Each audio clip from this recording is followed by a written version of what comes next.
சிம்பிளாக ஒரு எக் மசாலா பண்ணலாமா? பூண்டு, இஞ்சி, மல்லி, தக்காளி இதை அரைச்சி எடுத்துக்கலாம். இது தாளிக்கிறதுக்கு மஞ்சத்தூள், கொஞ்சம் மிளகாத்தூள், கொஞ்சம் கறி மசால் தூள், கொஞ்சம் உப்பு. இதை போட்டு முட்டையை நல்லா வதக்கி எடுத்துக்கலாம்.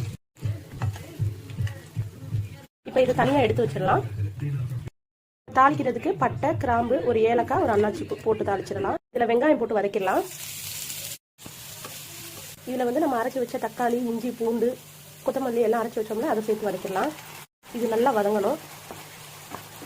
அந்த பச்சை ஸ்மெல்லாம் போகணும்.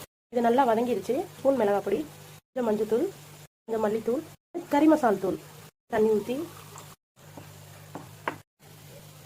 ஏற்கனவே முட்டையிலே உப்பு போட்டிருக்கோம். இதுக்கு தேவையான அளவு உப்பு மட்டும் போட்டுக்குவோம்.